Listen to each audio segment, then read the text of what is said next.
There are tons of stories out there about hacked Pokemon games.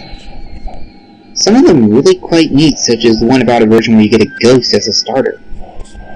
Some are ridiculous, silly stories about individuals dying after playing a game, or the game talking to them. God, don't these writers know less is more when it comes to these stories? Oh well, I digress. I grew interested in these hacked games that are apparently in any thrift store, on eBay, or handed out by homeless people to random passers-by. I didn't have the pleasure of meeting these creepy people. I merely found this particular cartridge in a trash bin when the garbage truck backed into my neighbor's dumpster. I noticed the game and asked the trash man if I could take it. He didn't seem to mind. It was thrown away after all. I of course checked with my neighbor to confirm if they actually didn't want it, though they seemed perplexed, as if they'd never seen it in their life. Their son made a grab for it, a little boy who saw the Charizard on the cover crying out, "Pokemon! I want Mommy!" But his mother told him no, seeing as I found it. He didn't even have a Game Boy anyways, he just liked Pokemon. Thinking nothing more, I simply went home, looking at the cartridge's sticker on the way. Just a plain old red version. The sticker torn slightly across the Charizard's neck, but that was expected with such an old game. I had a blue version as a kid, so I was a bit eager to see the, albeit minimal, differences red version had. I was rather disappointed by what I saw when the title screen showed up. Pokemon Strangled Red version. Well, damn it. It was a hack. And hacks were neat and all, but they had zero monetary value. The originals were quite valuable by now, and I wanted to play Red anyway, not this crap. No, well, it was free. Might as well try it. The name was odd, however. Strangled Red? That made no sense, not even a morbid description of someone being asphyxiated, as people turn blue when choked, not red. Who knows, maybe there was a pair of these hacks, and I just got the red one. The more I thought about this, though, the more interested I became. My initial disappointment turned into curiosity. I wanted to know what the creator had made, and I was going to note everything I saw. The first oddity I noticed was the start screen had a Charizard next to the trainer instead of a Charmander. Also, the Pokemon never cycled through like the original version did. You just stayed Charizard, even after 5 minutes of waiting. Shrugging, I hit start, noticing there was no Charizard cry as I did, like there was supposed to be. I saw there was a continue option, so I figured I'd do what everyone did with used games and see what the previous owner had done. ... No. ... I blinked in surprise. No, what do you mean no? The game wouldn't let me continue no matter what, though on the 4th attempt I heard the Charizard cry. Quite quiet and barely audible, but there. Shrugging it off, I decided to just hit new game, like I would have done after checking the old file anyway. The screen cut to black for a while. No Professor Oak, no starting theme, just nothing at all. Eventually the screen came back, showing a bedroom, 2 beds, 2 TVs, and a computer in the corner. My trainer's probably was the usual one, consistent with the original red version. I was curious as to why I didn't ask my name, though that was answered as I opened the pause menu, noticing my trainer was named Steven. No, this isn't my real name or some stupid crap like that. This game isn't self-aware or haunted. At least not that I know of. It just had a name chosen already. Curious, I saw he had the starter amount of money, no badges. He didn't look like Red, though. His hair was longer, almost reaching halfway down his back. Red's usual smile replaced with a confident smirk. Honestly, I found the sprite much cooler than Red. Next, I checked out his Pokemon. A single Charmander, level 5, named Miki. Nothing was odd about it, or should I say, her, with the name and all. She had beginning Charmander stats, only knew Scratch and Tail Whip, basic stuff. The game seemed relatively normal. Returning to the game, I walked about the room, noticing Steven's long hair was present on the back of my trainer sprite when my back was turned to the camera. I didn't recognize the house, but I descended the stairs to see more. Downstairs was another trainer, who spoke to me the instant I came down. Mike, ready yet? Steven, yeah. I assumed this Mike was my rival, pre-decided for me, a replacement of Blue, most likely. Though I thought back to the bedroom having 2 beds, realizing they weren't just rivals, they were brothers. They talked back and forth, basic Pokemon dialogue, become a Pokemaster, catch 'em all, stuff like that, before having a little argument over which is better, Charmander or Squirtle, which of course led to the introduction battle with the 1 versus Blue in the lab. Simple enough, scratch, tackle, till I won Pill for having the first turn. I took note of how much better Steven's sprite looked in combat than Red's. A different pose, his hair looking like it was born in the wind, a brief, minor upgrade, but still much nicer. I left the house after some more banter with my brother, stepping out to the Pallet Town theme. Going to the east, I found this was indeed Pallet Town. The house was simply on the outskirts of the west.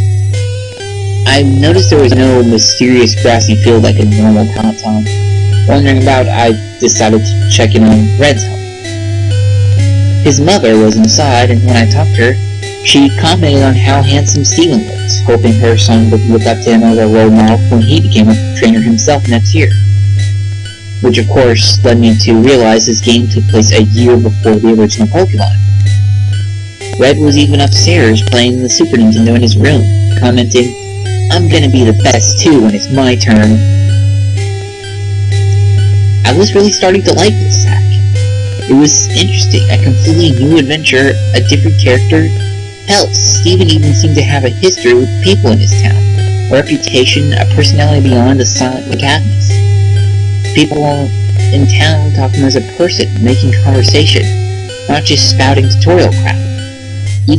Even Blue's sister had new dialogue. They seemed to be in a relationship too, as the dialogue ended with a kiss and a heart over her head. Professor Oak simply wished me well, giving me a Pokédex to aid my adventure. He wasn't giving it to me to be the reason behind the adventure like every other Pokemon game out there. He gave it to me out of kindness, something to help me on a way. A gift. I was liking this more and more with each second. The game seemed to have an actual story now. I was somebody, not just a cookie-cutter protagonist anybody could be, not some blank sheet that could be replaced without notice. The story was different, though the actual gameplay remained unchanged. I went north like I was supposed to, went from town to town, collected badges, received the praise of the leaders. Steven's fame even seemed to spread, as some NPCs would talk like they knew him. I used Nikki for every battle. She was growing surprisingly fast. She handled Brock with ease, and even pounded Misty with no trouble at all. She wasn't as adversely affected by super effective attacks as others. Did more damage than a regular Charmander. She was a veritable powerhouse. She even became a Charizard at the mere level of 25. Not bad at all, I would say. Things started to get weird though as soon as I reached Lavender Town. I know, Lavender Town is the focus behind every creepy story in the world, but it was the only place that was noticeably different. There was no Team Rocket invasion, which I found odd, though I did remember this was a year in the past, so the invasion wouldn't occur until Red's time. I tried to enter Pokemon Tower, aiming to get a Ghastly. That's when it got odd. Steven said, "I have no reason to be here." Steven wouldn't go into Pokemon Tower no matter what I did. This was weird. I mean, hell, there are a million places in Kanto you really have no need to be. Little random houses with nothing but children and NPCs, for example. Why was it here that Steven wouldn't enter? With a shrug, I figured I wouldn't need a Ghastly, seeing as Mickey could handle anything.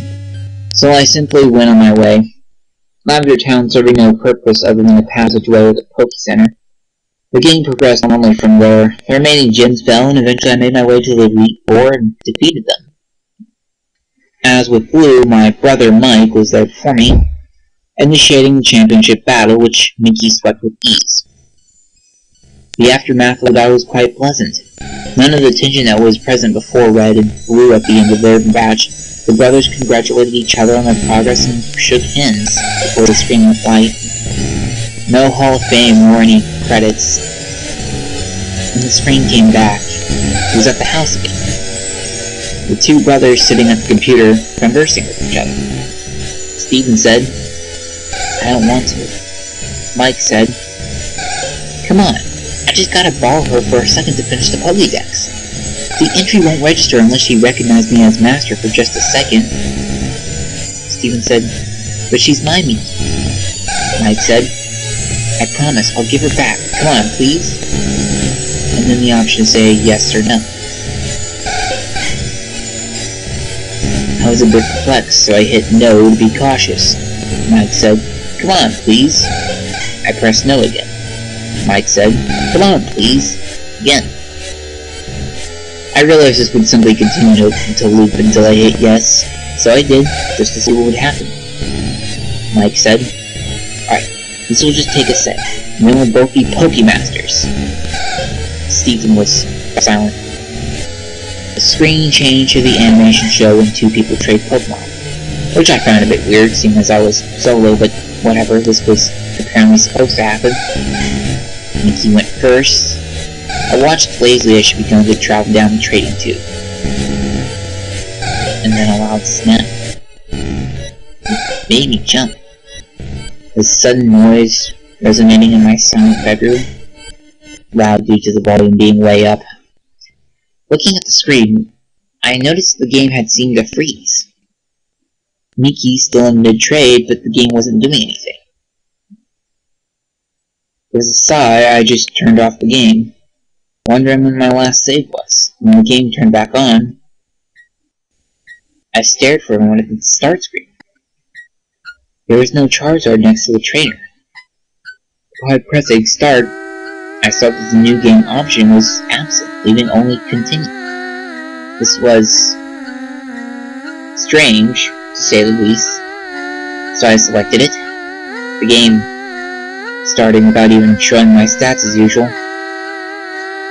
My jaw dropped as what I was greeted with. 1 year later. The Lavender Town theme came first, playing its normal way, the screen slowly fading in from blackness. Steven was in the Pokemon Tower, which made the music even stranger, seeing as the tower had its own theme. He was standing in front of a tombstone, not doing anything. Wondering what was going on, I pressed A. Steven said, "Nothing." Confused, I tried walking, realizing I was indeed in control at the moment. I brought up the pause menu and checked my party. Mickey was gone. Not just Mickey, all Pokemon. He had nothing. And the Pokédex was absent from the menu. His bag was empty. Honestly concerned now, I checked his trainer card. He had no money. He had no badges. His playtime was 8,795 hours. Which was impossible, as I only had 30 logged in before. But that wasn't the strangest part. His picture. The picture of the handsome, confident young trainer was different. His eyes were blank, his face turned slightly down. That smirk of his was gone, replaced by a lack of any expression at all. That long hair of his, before in a perfect perm, was now messy and unkempt. I couldn't look at him anymore. Closing the menu, I went to move out of the tower, but with every step I took away from this tombstone, the screen flickered, like it did when a Pokemon was poisoned. Gulping, I brought up the trainer card again. His picture was getting worse. Every step I took, he hung his head more and more, his shoulders slumped. He bent over, had exited the tower, he was on his knees, hands to his face, hair draped across him. I had guessed already what was going on, but this clinched it. I began to put some things together in my mind. I had always wondered why there was no champion in the original games besides your rival. Why is it you, the protagonist, had to beat your rival when you just waltzed in, no previous champion to challenge? And it struck me. The answer was right here. The previous champion gave up. His precious Minky was apparently dead. And with her, so died part of him. His Pokédex, the other Pokemon, his badges, his fame, all of it. He threw it away. And that year, the year that I missed, the year where all those hours came from, I even did the math. There was 8,795 hours in a year. Add that to my 30 hours from before, and it matched up. Even so, the games kept going. There should have been an ending, I thought. I mean, what else was there to do? I had no Pokédex, no Pokemon, not anything. What was I supposed to do? I talked to everybody in town, but they all said similar things. Are you okay? Still mourning, I see. Everything will be alright. Please, is there anything we can do? Steven never replied to them, and they all simply said the same things over and over. I couldn't put the game down now. This was all so strange. Curious, I headed off into the tall grass and eventually got into a battle with the Rattata. No Pokemon was sent out, just Steven's sprite. I was wondering how I'd battle. Wild Rattata left you be. The battle ended without anything happening. This was certainly interesting, and it happened with every Pokemon I encountered. Wild Pidgey ignored you. Wild Ponyta wandered off. The music never changed either. No matter where I went, laughter sound came from the speakers following me. Sometimes slowed down slightly, sometimes not. I searched everywhere, every town, talked to everybody, wondering just what the hell I needed to do. My frustration was mixing with the depressing atmosphere of all this, making me experience altogether unnerving and uncomfortable. I couldn't tear myself away. I was just starting to get a bit angry, though. Nobody telling me anything besides giving me their condolences and trying to give me items like lemonade or coffee, each met with Steven saying no. Slapped myself for idiocy, suddenly realizing how the likely answer was right in front of me. Pallet Town, of course. When I went there, though, which took a long time, having to walk, no Pokemon to fly with, no bicycle to ride, and Steven only seemed to move half the rate at movement speed, wasn't much different. I first tried talking to Professor Oak. These things happen. You were just unlucky. Next, I tried Blue's sister. Please, don't leave home again. Red's mom wouldn't even talk to me at all. With nowhere else in mind to go, I walked to the west, finding the house from the beginning, which I had never even entered since leaving Pallet Town. Inside was Mike, but talking to him was just as useless. Mike said, "I'm so sorry." I pondered for a moment if this was really the ending. Steven doomed to do nothing but roam Kanto in misery, haunted by the memories, forced to listen to everyone's concerns about him. As a last-ditch effort to do anything, I went to the bedroom and walked over to the bed. Steven said, "I'm going to sleep." The screen faded to black for a moment, then slowly faded back in, the world having a black tint to it. The Mike sprite laying in the other bed. I assumed this meant it was night. Steven said, "I'm going to do it." Do what? Again, I had no idea. Tried expecting everything in the room, nothing happened. As soon as I left the house, another dialogue. Steven said, "It can bring her back. It can do anything." But What the hell was it? Something that could do anything? I couldn't for the life of me figure it out. Wandering about, I tried to leave Pallet Town the usual way. Stephen said, "Not that way." He wouldn't go any further. I tried the homes. Stephen said, "Screw them." I quirked my eyebrow at that, forgetting for a moment this was not a real Pokemon game. The rarity just took me off guard. I continued to look around. There was no until I accidentally stepped on the ocean, and Stephen walked right in. Only the upper half of his sprite was visible, like the swimmers you encountered in the Cerulean Gym. I didn't know he could swim. Stephen said, "The missing one." Missing one? I paused for a moment. No. You couldn't possibly mean... I hadn't tried the missing no trick on this hack yet, but it just fit too well. That had to be what he meant. I surfed all the way towards Cinnabar.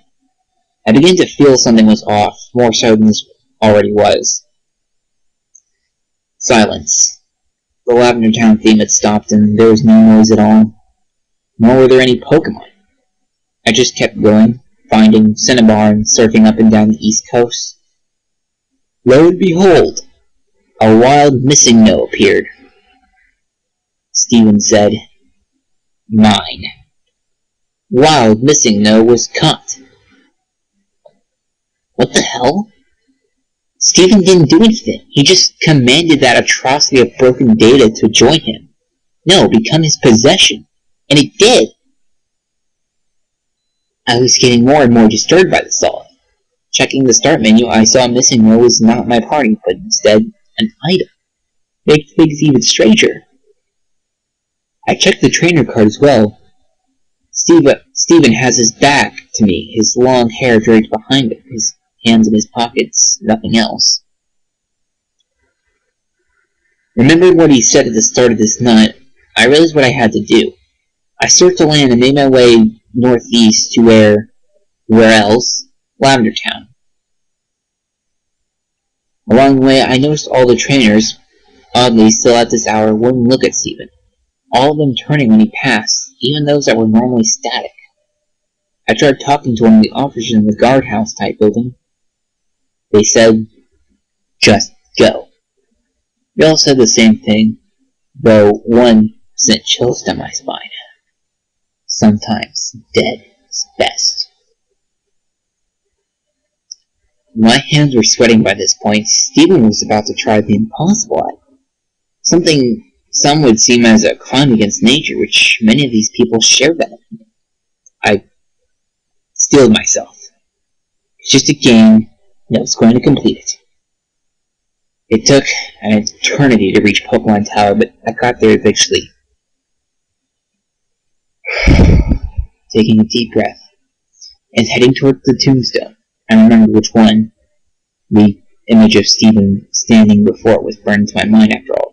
First, I tried inspecting it. Stephen said, "Mickey." Nothing happened. With a gulp, I opened the menu and selected Missing No from the back. Oak said, "Stephen, don't use it." I reminded of when Professor Oak would magically tell you that you couldn't use a key item somewhere. Like when using the bicycle in a building, though the message this time was different. Even worse. Stephen responded to it. He said, "In a world that cheated me, why should I play fair?" Stephen used it. Stephen obtained M at pound $. What in God's name did I obtain? I couldn't tell you because the game took away my control. Without my input, Stephen began to leave the tower on his own, walking single step by single step. The Lavender Town theme started again as he left the tower and began his excruciating, slow journey against my will. Every time he crossed one of the borders where the music would change, It got progressively slower, more and more disturbing. By the time he reached Cerulean City, it was a demonic rumbling. I just stared, watching him, trying to guess where he was going, but it was getting more and more obvious. He was heading to Pallet Town. The music had all but stopped when he got there, playing single note by single note.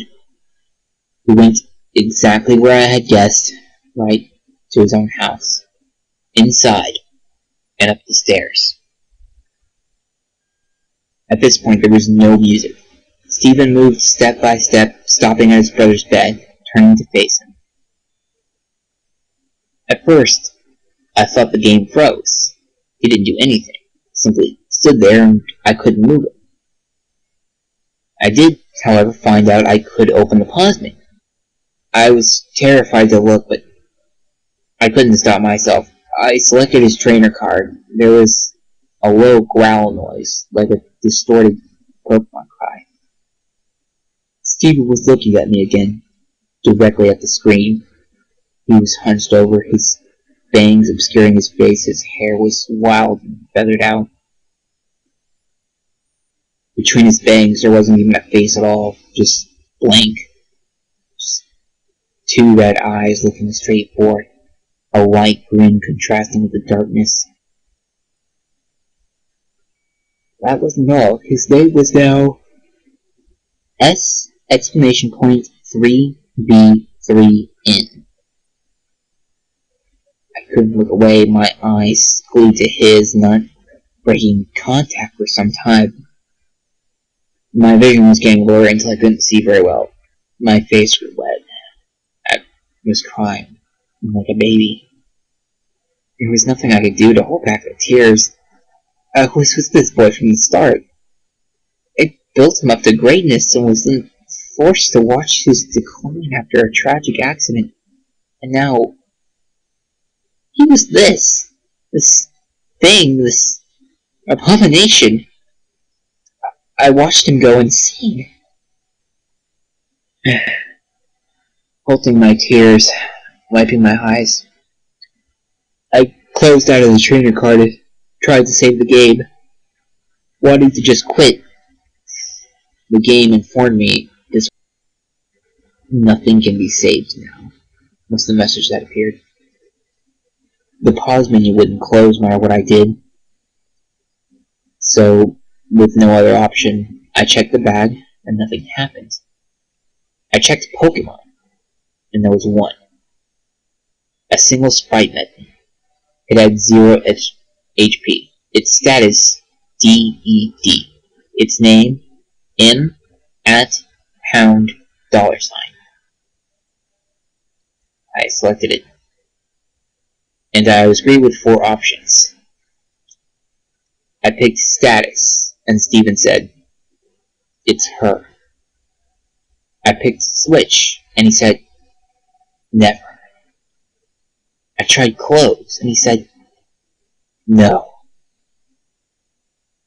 Strangle was the only option left. My fingers shaking, I selected Strangle, and the menu closed, showing Steven in the room again. Steven, though his name was again spelled S!3B3N, said, "Goodbye." Another loud snap. The game shut itself off. I was more dumbfounded than frightened. In a bit of shock, I turned it back on. The title screen showing the maniac, Steven, in his arc. I pressed start, then continue. All I saw was a zoomed out view of Pallet Town, showing Steven's home to the west, tall grass around it, those unmovable stones blocking it from the rest of the town. The image was completely static, no music, no movement. Before fading to white, going back to the top screen, it had been when I first popped it in, a trainer and a Charizard. I attempted to hit continue. It said no.